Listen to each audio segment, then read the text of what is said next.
안녕하세요. 17년 동안 수만 가지 마음을 읽어온 상담사 고다주입니다. 여름이 문턱에 다가오는 계절이면 햇살은 유독 뜨겁고 그늘은 유독 짙어집니다. 모든 것이 환하게 드러나는 계절, 숨겨두었던 것들이 빛 아래의 낱낱이 모습을 드러내는 계절. 그래서 여름은 때로 가장 잔인한 계절이기도 합니다. 오랫도록 덮어두었던 상처가 이 뜨거운 빛 앞에서 더 이상 숨쉬지 못하고 수면 위로 떠오르기 때문입니다. 오늘은 그 긴 여름을 혼자 버텨낸 한 여자의 이야기를 들려드리려 합니다. 사랑이라는 이름의 가면 뒤에 숨어있던 잔인한 침묵과 10년이라는 긴 인고의 세월 끝에 스스로를 구원해낸 한 여성의 처절하고도 찬란한 기록입니다. 나레이션만으로 조용히 읽어드릴 테니 부디 마음 편히 들어주세요. 그 남자를 처음 만났을 때 연수 씨는 세상에 이렇게 따뜻한 사람이 있구나 하고 생각했습니다. 겨울 저녁 퇴근길에 찬 바람이 매섭게 불던 날이었습니다. 버스 정류장에서 연수 씨가 손을 호호 불고 있으면 민석 씨는 아무 말 없이 자신의 코트 주머니를 벌려 연수 씨의 손을 집어넣어 주던 사람이었습니다. 말없이 온기를 나누던 그 행동 하나에 연수 씨는 오래도록 설렜습니다. 그가 처음 친정에 인사를 왔을 때 아버지가 직접 재배한 사과를 먹으며 장인어른 손이 보통이 아니시네요. 이렇게 달콤한 사과는 처음 먹어봤습니다. 라며 너스레를 떨던 서글서글한 청년. 그 모습이 연수 씨는 세상에서 가장 사랑스러웠습니다. 그 다정함 하나만 믿고 시작한 결혼이었습니다. 하지만 시댁의 문턱을 넘는 순간 민석 씨의 다정함은 조금씩 빛을 잃어가기 시작했습니다. 처음에는 아주 미미했습니다. 어머니가 워낙 예민하셔서 그래. 그냥 한 귀로 듣고 한 귀로 흘려. 하는 식의 가볍고 대수롭지 않은 말들이었죠. 그런데 그 말들은 시간이 지날수록 방향을 바꾸기 시작했습니다. 연수 씨를 위로하는 말이 아니라 연수 씨에게 침묵을 요구하는 말들로. 시어머니의 기분이 상했을 때 민석 씨가 연수 씨에게 돌아와 건네는 말은 이랬습니다.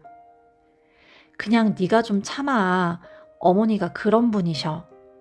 네가 우리 집 방식에 익숙해지면 다 괜찮아질 거야. 그 말을 처음 들었을 때 연수 씨는 그래, 내가 아직 적응이 덜 됐나 보다 하고 생각했습니다. 두 번째 들었을 때는 남편이 내 편을 들어주지 않는다는 사실에 서운함을 느꼈습니다. 세 번째 들었을 때쯤엔 남편의 말이 더 이상 위로가 아니라 통보처럼 들렸습니다. 그리고 그게 반복되는 동안 연수 씨는 점점 스스로를 의심하기 시작했습니다. 내가 정말 잘못 살고 있는 걸까? 내가 부족한 걸까? 내가 너무 예민한 걸까? 그것이 바로 침식이 시작되는 방식이었습니다. 한 번에 무너지는 것이 아니라 아주 조금씩 매일 자신도 모르는 사이에 갉아먹혀가는 것. 그 과정이 얼마나 서서히 이루어지는지를 피해자는 처음에 알아채지 못합니다. 강물이 돌을 깎아내는 것처럼 소리 없이 끊임없이. 결혼하고 시댁 근처로 이사를 간 뒤부터 약 1년 동안 연수 씨는 매일같이 언어의 가시에 온몸을 찔리며 살았습니다. 어머니는 연수 씨의 모든 것을 부정했습니다. 아침 일찍 안부 전화를 드리지 않으면 가정교육을 제대로 못 받았다며 몰아세웠고 정성껏 담아간 반찬에는 코를 찌르며 시장 냄새가 난다고 젓가락을 대지 않았습니다. 연수 씨의 학력을 두고는 친척들이 모인 자리에서도 서슴지 않았습니다. 전문대 나온 게 뭐가 자랑이라고. 우리 아들 앞길이나 막지 않으면 다행이지. 라는 말이 밥상 위에 버젓이 올라왔습니다. 그 1년이라는 시간 동안 연수 씨는 숨소리 하나도 조심스럽게 내야 되는 사람이 되었습니다. 친정 부모님에 대한 이야기는 더욱 가혹했습니다. 시어머니는 과수원을 하시는 아버지를 두고 천한 사람이니 그 피를 이어받은 너도 천박한 짓을 할 거라는 저주 같은 말을 일삼았습니다. 연수 씨가 밤마다 눈물을 흘리면 민석 씨가 건넨 말은 이랬습니다. 네가 우리 집 수준에 아직 못 맞추고 있으니까 생기는 문제야. 조금만 더 노력해봐. 사랑을 받고자 선택한 결혼이 1년 만에 영혼을 갉아먹는 감옥으로 변해버린 것입니다. 그래도 연수 씨는 버텼습니다. 눈물을 삼키고 이를 악물고 내일은 좀 나아지겠지라는 희망을 하나하나 부여잡으며 아이가 생겼을 때 연수 씨는 생각했습니다. 이제는 다를 것이다. 아이가 생겼으니 시어머니의 마음도 조금은 부드러워질 것이다. 임신한 며느리에게 이렇게까지는 하지 않을 것이다. 그것이 착각이었다는 것을 연수 씨는 추석이 돼서야 알았습니다. 추석 전날 밤이었습니다. 연수 씨가 겨우 눈을 붙인 것은 새벽 2시가 지나서였습니다.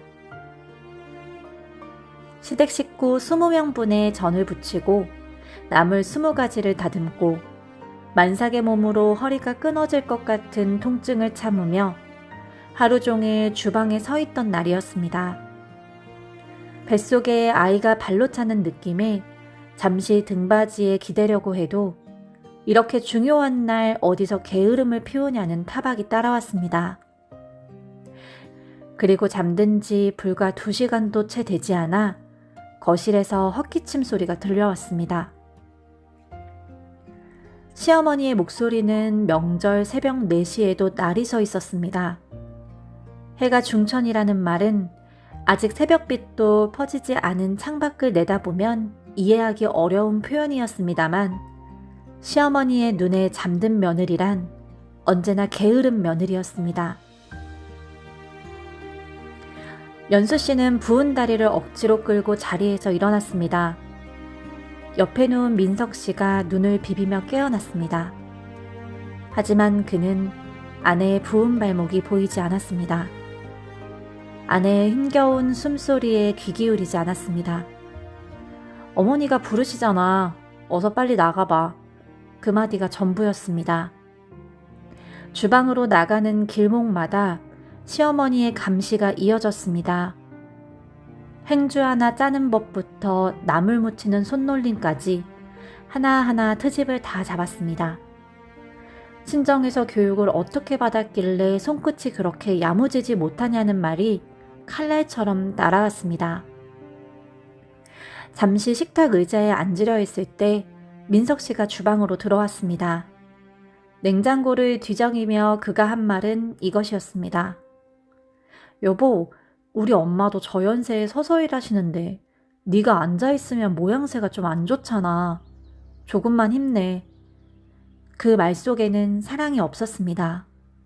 걱정도 없었습니다. 오직 어머니의 눈에 비칠 착한 며느리라는 껍데기만 중요할 뿐이었습니다. 그 아침 연수 씨는 더 이상 남편에게 기대지 않기로 했습니다. 아직 결심은 아니었고 그저 더 기대하면 안 되겠다는 차갑고 외로운 포기였습니다. 친정아버지가 보내신 사과 상자가 도착한 건 추석 전날 오후였습니다. 아버지는 혼자 새벽 청과물 시장을 돌아다니며 그 많은 상자 중에서 가장 크고 붉은 사과만 골라내셨습니다. 눈이 밝지 않은 연세에 돋보기를 들고 하나하나 살피며 먹는 것은 빼고 단단하고 빛나는 것만 담으셨다는 것을 연수 씨는 알고 있었습니다.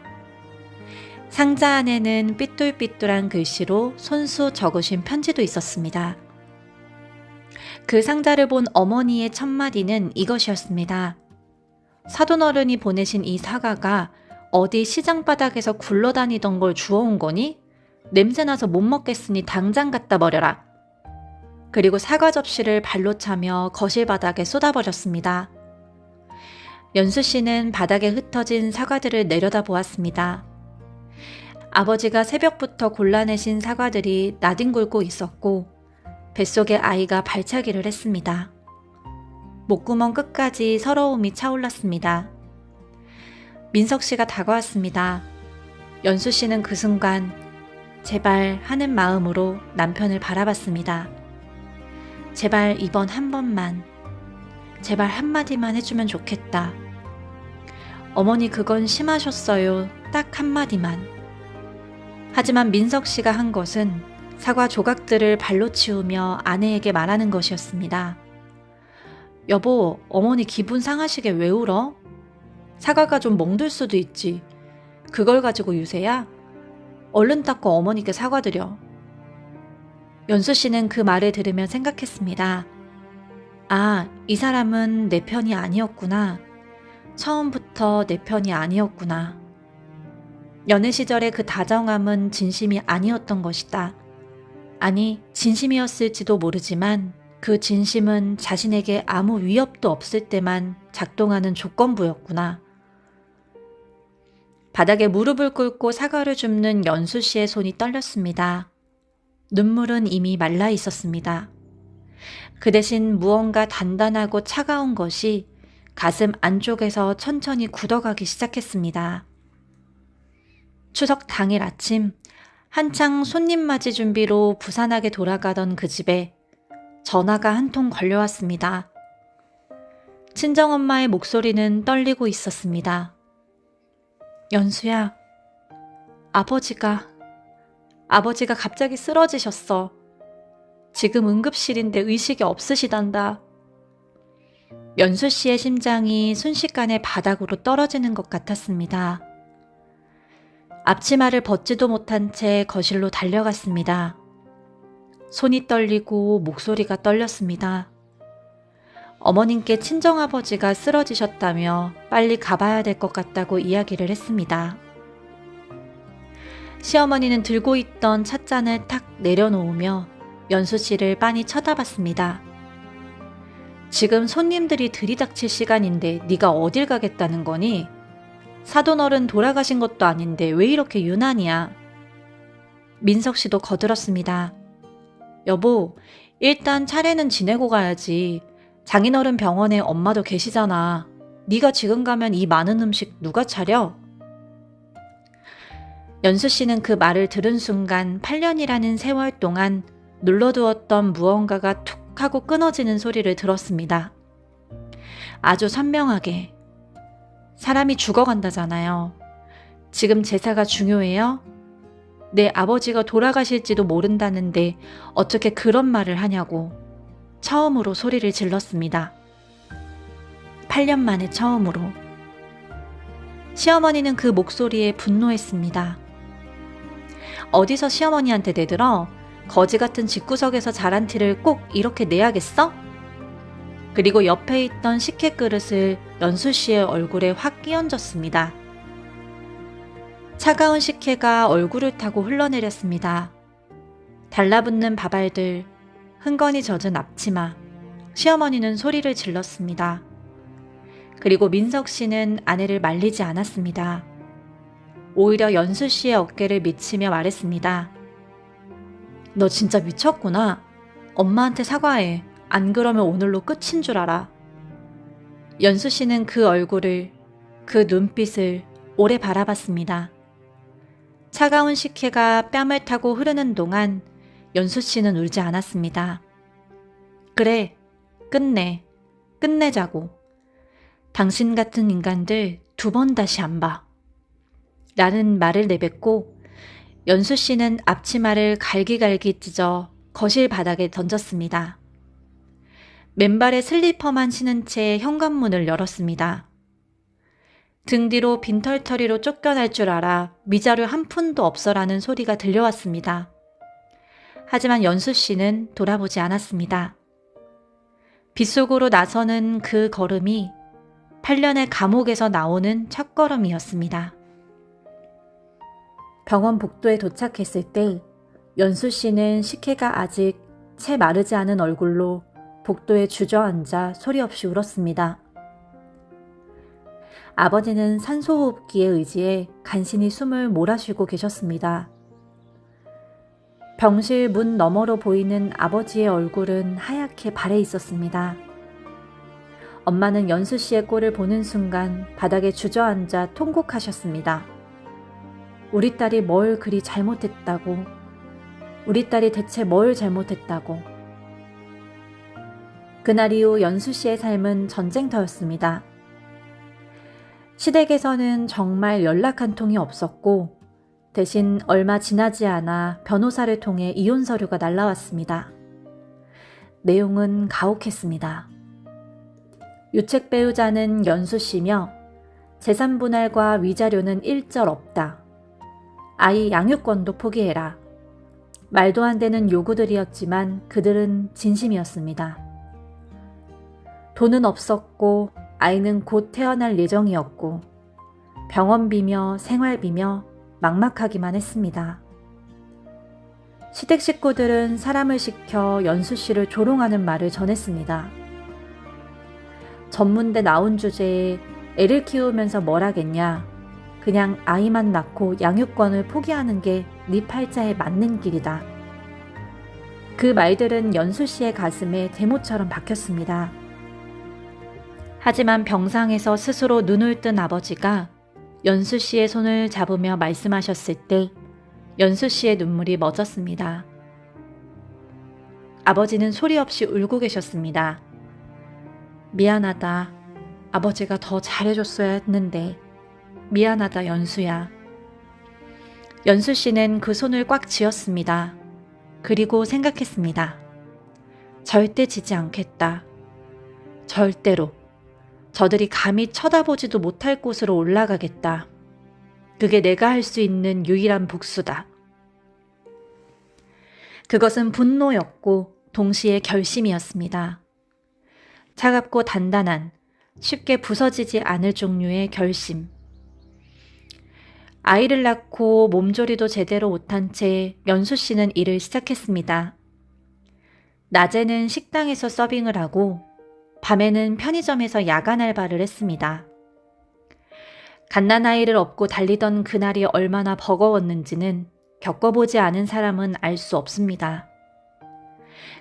그리고 모두가 잠든 새벽 2시부터 5시까지 연수 씨는 책상을 지켰습니다. 결혼 전에 돈이 없어 포기해야 했던 세무사 시험 공부를 다시 시작한 것이었습니다. 주변에서는 비웃었습니다. 애엄마가 무슨 시험이냐. 머리 다 굳어서 안 된다. 심지어 길에서 우연히 마주친 시누이는 연수 씨의 모습을 보고 야, 너 식당에서 접시 닦는다며? 꼴 좋다. 라고 했습니다. 우리 오빠는 교수 임용돼서 승승장구하는데 넌 평생 그러고 살 팔자인가 봐. 연수 씨는 입술을 깨물며 집으로 돌아왔습니다. 그리고 책상 앞에 앉았습니다. 책상 앞에는 사진 한 장이 붙어 있습니다. 시어머니가 발로 차서 바닥에 쏟았던 아버지의 그 사과들 중 하나를 찍은 사진이었습니다. 멍들고 상처가 난 사과. 하지만 그 안에는 아직 달콤한 살이 가득했습니다. 잠이 쏟아지면 허벅지를 꼬집었습니다. 눈이 침침해지면 찬물로 세수를 했습니다. 그렇게 밤을 지새운 날들이 쌓이고 쌓여 3년이 되고 5년이 되었습니다. 그 처절한 시간이 흐른 끝에 연수 씨는 마침내 세무사 자격증을 손에 쥐었습니다. 10년이라는 세월은 강산만 바꾸는 게 아닙니다. 연수 씨는 성실함과 꼼꼼함으로 지역에서 가장 잘 나가는 세무사가 되었습니다. 처음에는 작은 사무소에서 시작했지만 실력이 입소문을 탔습니다. 어떤 복잡한 세무조사도 단 한 건의 실수 없이 처리하는 세무사. 밤낮 없이 의뢰인을 위해 서류를 들여다보는 성실한 전문가. 그렇게 차곡차곡 쌓인 신뢰가 연수 씨를 법인 대표로 이끌었습니다. 아이는 건강하게 자랐고 초등학생이 된 딸이 엄마를 바라보며 우리 엄마가 세상에서 제일 멋져 라고 하는 날이 왔습니다. 연수 씨는 그 한마디에 8년의 눈물을 다 갚은 것 같은 기분이 들었습니다. 반면 영원할 것 같던 시댁의 영광은 서서히 금이 가고 있었습니다.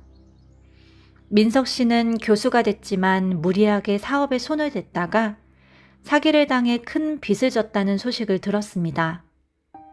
거기에 세금 탈루 의혹까지 겹쳐 국세청의 조사를 받게 되었습니다.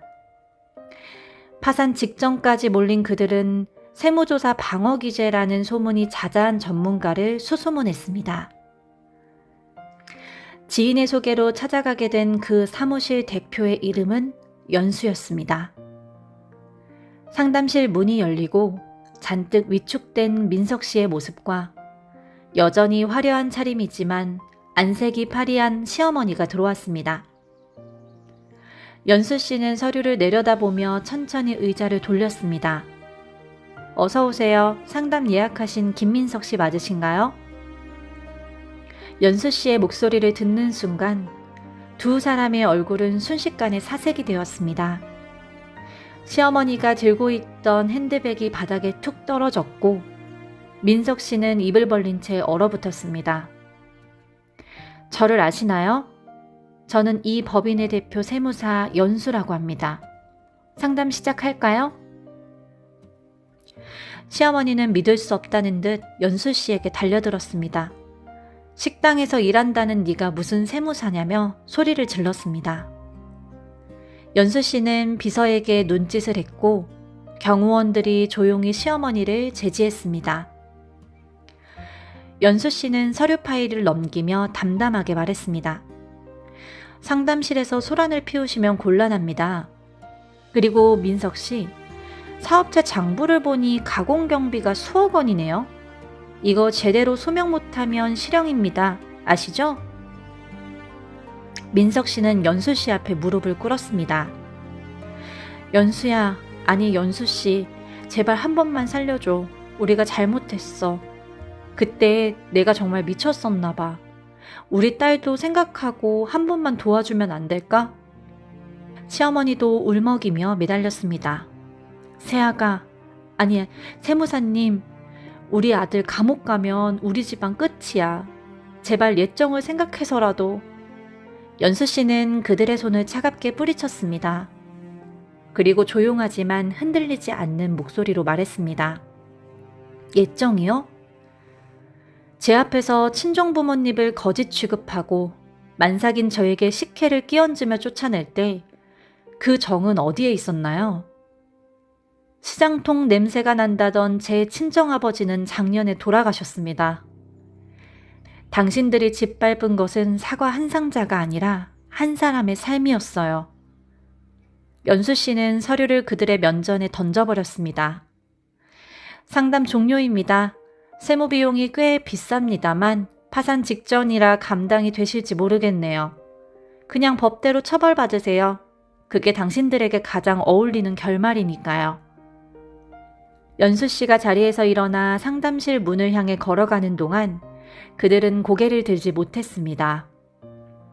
뒷모습에는 어떠한 미련도 남지 않았고 어떠한 떨림도 없었습니다. 그저 단단하고 고요한 걸음이었습니다. 그들은 결국 수십억 원의 추징금을 부과받았습니다. 민석 씨는 교수직에서 파면되었고 시댁이 그토록 자랑하던 저택과 땅은 경매로 넘어갔습니다. 소문으로는 시어머니가 예전에 연수 씨가 일했던 그 시장의 근처에서 노점을 하며 근근히 먹고 산다고 했습니다. 연수 씨는 찾아가지 않았습니다. 저들에게 줄 자비는 이미 10년 전 그 빗속에서 다 씻겨 내려갔기 때문입니다. 연수 씨는 이제 당당한 워킹맘으로 살아갑니다. 딸은 엄마의 사무실에 놀러와 사람들에게 인사를 하고 우리 엄마가 세상에서 제일 멋지다고 말합니다. 그 말을 들을 때마다 연수 씨는 새벽 2시의 차가운 책상을 떠올립니다. 눈물을 삼키며 허벅지를 꼬집었던 그 밤들이 없었다면 오늘이 없었다는 것을. 아버지가 계신 납골 땅에 가는 날이면 연수 씨는 가장 크고 예쁜 사과를 가져갑니다. 멍이 들지 않은 빛나는 사과를. 그리고 조용히 말합니다. 아버지, 이제 아무도 우리 무시 못해요. 저 정말 잘 살고 있어요. 그 미소가 그 어떤 보석보다 찬란합니다. 사연을 읽는 내내 제 마음 한켠이 아려왔습니다.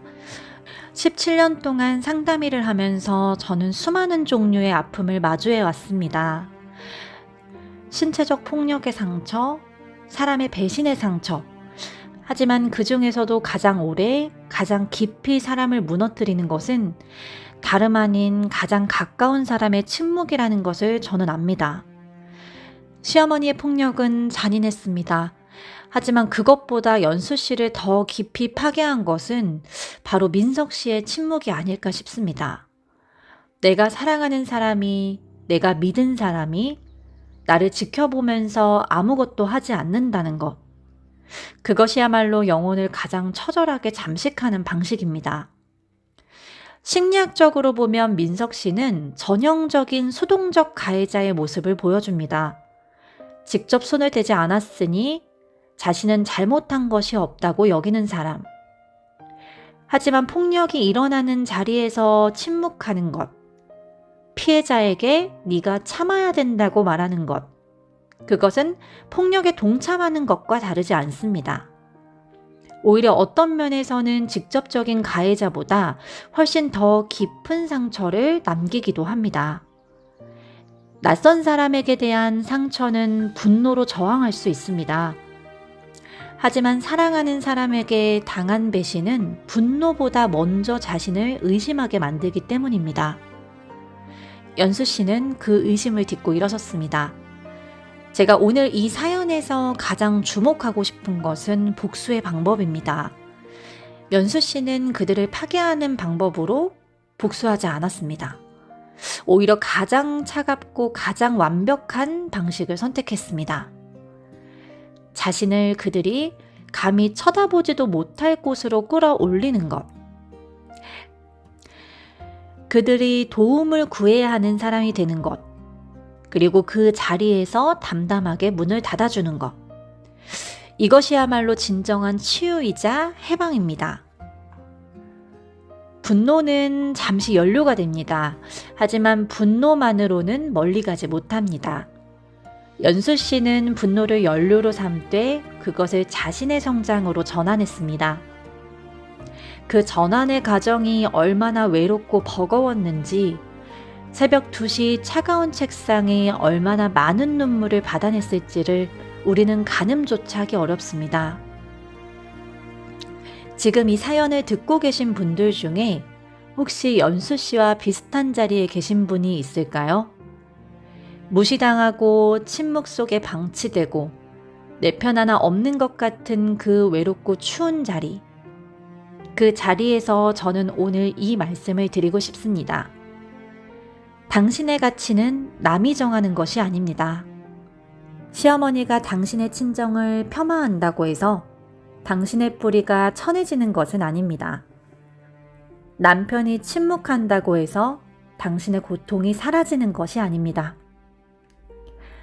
그들의 눈에 비친 당신의 모습이 당신의 전부가 아닙니다. 멍든 사과도 안에는 달콤한 살이 가득합니다. 상처 입은 사람도 안에는 빛나는 삶이 가득합니다. 연수 씨가 그것을 증명해 보였습니다.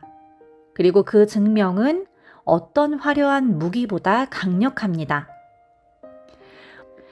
오늘 이 이야기를 들으시는 여러분 한 분 한 분 안에도 그 달콤한 살이 가득하다는 것을 기억해 주세요. 인생은 참 묘합니다. 끝이라고 생각했던 그 벼랑 끝이 사실은 새로운 길의 시작이었으니까요. 맨발로 빗속을 뛰쳐나오던 그날 연수 씨가 10년 뒤 자신을 쫓아냈던 사람들이 무릎을 꿇는 자리에 앉아있게 될 줄은 아무도 몰랐습니다. 하지만 그것은 요행이 아니었습니다. 새벽 2시에 눈을 비비며 책상에 앉았던 그날의 무게가 그 자리를 만든 것이었습니다. 오늘 이 이야기가 누군가의 차가운 밤에 작은 등불이 되었기를 바랍니다. 지금 이 순간 무시당하고 있는 분, 내 편 하나 없는 것 같아 외로운 분들, 끝이 보이지 않아 무너질 것 같은 분, 그 마음을 오늘 제가 조용히 읽었습니다. 당신은 멍든 사과가 아닙니다. 아직 제 빛을 발하지 않은 단단하고 달콤한 사과입니다. 오늘 이야기가 통쾌하셨다면 구독과 좋아요 눌러주세요. 여러분들의 응원이 다음 이야기를 만드는 힘이 됩니다. 지금 창밖에는 조용한 밤이 깊어가고 있네요. 부디 오늘은 모든 걱정 내려놓으시고 당신의 영혼이 가장 편하게 쉴 수 있는 밤이 되시길 빌겠습니다. 긴 이야기 들어주셔서 진심으로 감사드립니다. 지금까지 고요하고 다정한 주파수 상담사 고다주였습니다. 내일도 당신의 마음을 읽어드리러 오겠습니다. 편안한 밤 되세요.